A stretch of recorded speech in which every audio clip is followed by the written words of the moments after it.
మూసీ పేరుతో ఇండ్లను కూల్చివేస్తే ఊరుకోం, బుల్డోజర్ల కింద పడుకుని అడ్డుకుంటామని రేవంత్ సర్కారును హెచ్చరించారు మాజీ మంత్రి హరీష్ రావు. మూసీ సుందరీకరణకు ప్రభుత్వం ఎంత ఖర్చు చేస్తుందో తేల్చాలని ప్రభుత్వాన్ని నిలదీశారు.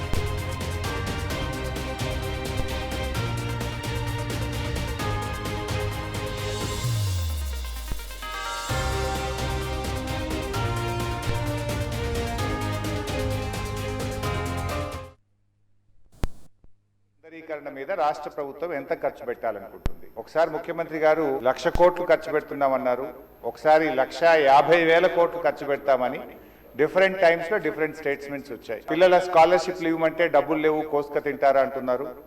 లేదా రిటైర్డ్ ఎంప్లాయీస్ కు డబ్బులు ఇవ్వండి అంటే డబ్బులు లేవంటున్నారు. మూసీ సుందరీకరణ మీద 1,00,000 కోట్ల 1,50,000 కోట్ల ఎంత ఖర్చు పెడతామనుకుంటుంది ప్రభుత్వం? సూటిగా సమాధానం చెప్పండి. ఇప్పటి వరకు మూసీ సుందరీకరణలో ఎన్ని నివాసాలు కూల్చివేశారు? ఆ కూల్చివేసిన నివాసాలకు 2013 భూసేకరణ చట్టం కింద పాత ఇండ్లకు కంపెన్సేషన్ ఇచ్చారా? వేజ్ లాస్ ఇచ్చారా? లేదా సింపుల్ గా కేసీఆర్ గారు కట్టిన డబుల్ బెడ్రూమ్ ఇళ్లలో అసైన్మెంట్ చేసి పంపారా? 2013 భూసేకరణ చట్టం ప్రకారంగా 14.5 లక్షల రూపాయల డబ్బు ఇవ్వాలి వాళ్ళకు.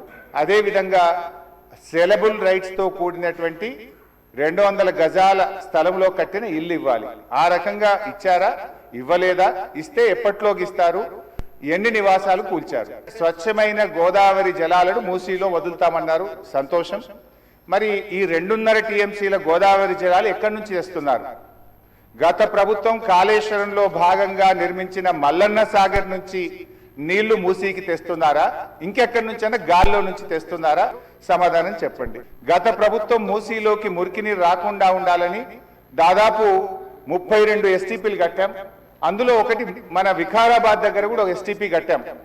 ఇవాళ ఆ ఎస్టీపీని మెయింటైన్ చేయక మోటార్లు బీకేసిండ్రు, గడ్డి పెరిగింది.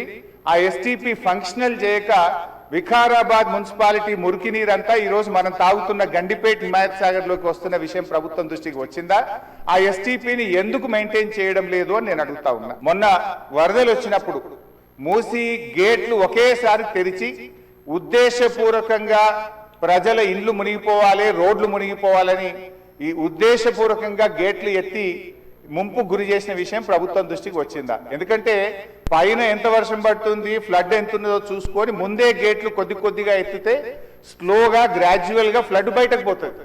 కానీ గేట్లు ఆపిపెట్టి ప్రాజెక్టు మొత్తం నిండిన తర్వాత ఒకేసారి గేట్లు తెరవడం ద్వారా పెద్దల యొక్క ఆదేశాలతో ఈ గేట్లు ఎత్తి ముంపు గురి చేసిన విషయం ప్రభుత్వం దృష్టికి వచ్చిందా? ఎందుకు ఆ రకంగా గేట్లు ఎత్తారు? ఒకవేళ ప్రభుత్వానికి ఆ ఉద్దేశం లేకపోతే ఆ అధికారుల మీద ఏమైనా చర్యలు తీసుకున్నారా? సూటిగా సమాధానం చెప్పాలని చెప్పి నేను కోరుతా ఉన్నా అధ్యక్ష. చివరిగా పేదవాళ్ళ ఇండ్లకి రాకండి. మూసీ సుందరీకరణ పేరిట పేదల ఇండ్లు కూలగొడితే బీఆర్ఎస్ పార్టీ సీరియస్ గా వ్యతిరేకిస్తుంది. అవసరమైతే బుల్డోజర్లకు అడ్డంగా పడుకోనైనా అడ్డుకుంటామని గతంలో చెప్పాం. ఖాళీ స్థలాలు ఉన్నాయి, మీరు ఖాళీ స్థలాల్లో దాన్ని డెవలప్ చేయండి. మూసీలోకి గోదావరి నీళ్లు తెండి, మురికి నీరు లేకుండా చూడండి. కానీ మూసీ పేరిట పేదల ఇండ్లు కూలిస్తే మాత్రం బీఆర్ఎస్ పార్టీ ద్వారా ప్రభుత్వాన్ని తెలియజేస్తుంది.